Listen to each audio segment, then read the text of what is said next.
Is it spinning? Is it doing the thing? Alright. That's what we're looking for. That's the jiggle. That's the jiggle.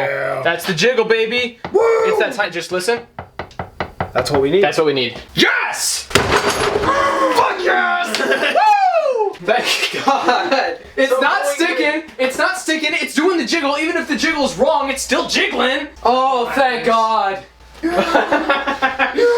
Oh, yes. We got the jiggle, baby. Ain't nothing like a good jiggle. Ladies and gentlemen, allow me to introduce you to the diff jiggle. This is what we've been looking for. That little clicking you hear? It doesn't look like these teeth are moving at all, but they're actually moving a really, really tiny amount. So we've got a dial gauge, which is gonna sit on the end of one of these gear teeth.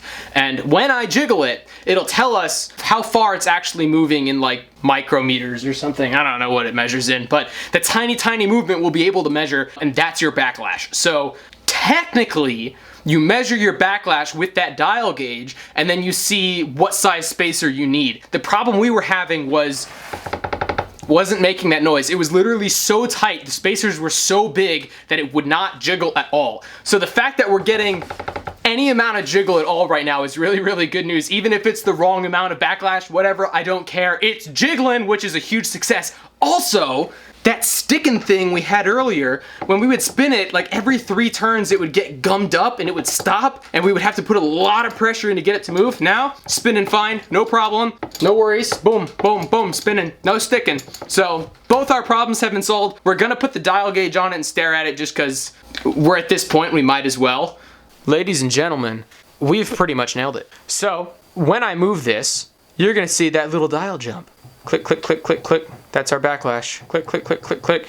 The amount that moves, you can see, is in inches. So 0.01 inches is each of those tick marks. Now, we ideally want ours to move between 3 and 5 tick marks. Ours moves 4 tick marks. We literally guessed it. We got so lucky, on the dot, smack in the middle between the tolerance that we need. It's literally perfect. It's exactly where we need it to be. And it took forever to get this dial gauge set up because, I mean, let's just... Yeah, this is awful. It's a whole terrible limp dick arm setup that's just awful. But dude, we guessed it. Yeah, not straight bad. up immediately. Dude, it was pretty impressive because we literally went from unable to turn the gear without it hanging up on itself to perfect backlash. Literally, perfect backlash, perfect pinion depth. So the next clip you're gonna see is the diff entirely assembled with the correct parts, all perfect. Oh my God, it's been a long time to do this.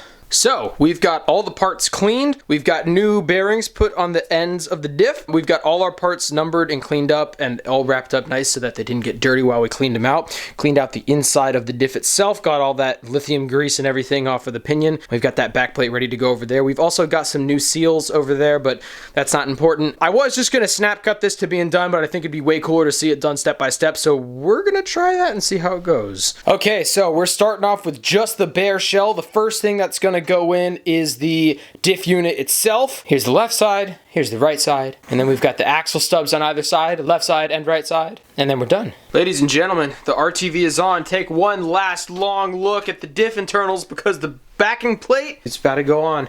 That was your cue to put it on, Shaw. It was gonna be cool, but you fucked it up, it's fine. Squish. Yeah. Squish. Squish. Nice. Good stuff. That's a diff, all right. That is a diff. That's a diff. We'll throw the bolts in. Impact the bolts in. No, not that. It is the next day. We got the RTV on there last night. We got the bolts tightened down. We're going to torque them down all the way today. But that's the diff pretty much done. It's everything but filled up. So, do you want to fill it up before or after we put it in the car? Before might be easier. Yeah, we'll do it before. So we'll go ahead and fill it up on the table, and then we will get outside, as Shaw is doing now, and put it in the car. It's the last diff day, buddy. Are you excited? Yes, thank God. I'm so excited.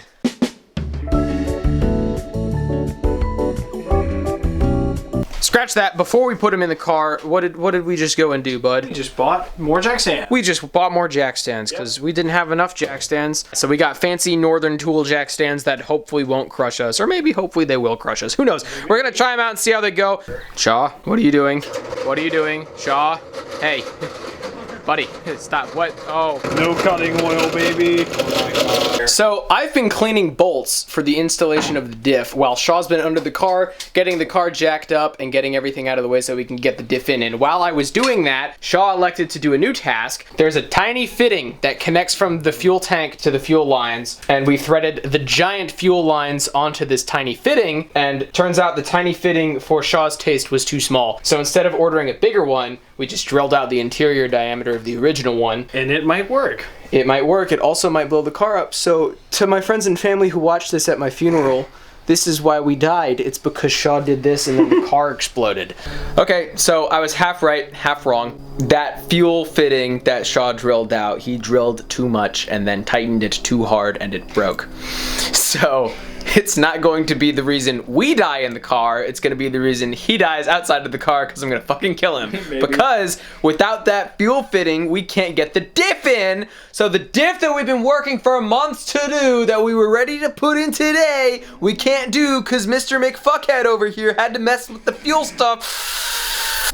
I'm just gonna start releasing these videos. Maybe the next clip will be us putting the diff in. Maybe it'll be me strangling Shaw. Maybe it'll be the end of the video. I don't know. I'm just gonna film this assuming it's the end of the video because I'm sad. I'll see you in the next one. Yeah. You won't.